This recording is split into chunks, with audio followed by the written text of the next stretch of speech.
Cet accord cadre dont le texte n'a pas encore été rendu public officiellement, mais dont les versions ont circulé dans les médias, comporte plusieurs volets essentiels. Premier point, le cessez-le-feu est prolongé de 60 jours sur tous les fronts, le temps d'ouvrir les négociations sur un accord définitif. Pendant cette fenêtre, les discussions porteront sur le programme nucléaire iranien, l'Iran s'engageant à ne pas poursuivre le développement d'armes atomiques, sur la levée progressive des sanctions américaines et sur le blocage de dizaines de milliards de dollars d'avoirs iraniens gelés à l'étranger selon Euronews.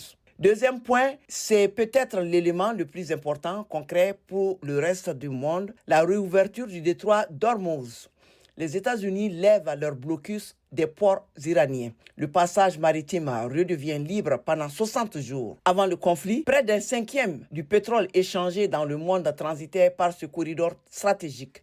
Sa fermeture avait provoqué une flambée des prix du carburant et des denrées alimentaires à l'échelle planétaire. Emmanuel Macron s'est réjoui sur X de ce pas significatif dans la bonne direction, estimant qu'il conduira bientôt à une réduction des prix de l'énergie, selon Al Jazeera. Troisième volet, un fonds de reconstruction de 300 milliards de dollars est promis pour l'après-guerre et les sanctions sur les exportations pétrolières iraniennes sont suspendues immédiatement sans être définitivement supprimées, permettant à l'Iran de vendre son brut sur les marchés mondiaux selon Euronews.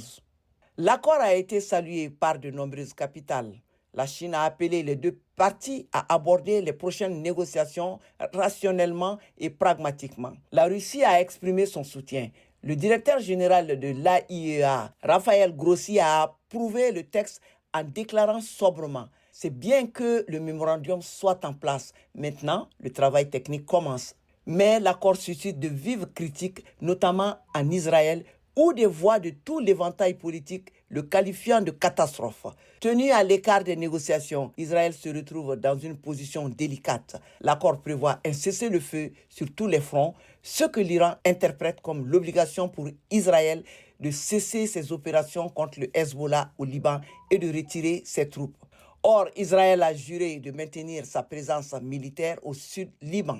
Donald Trump lui-même a qualifié le Premier ministre Netanyahou de fou et a déclaré au G7 qu'il doit faire preuve de davantage de responsabilité à l'égard du Liban. Les tensions entre Washington et Tel Aviv n'ont jamais été aussi vives.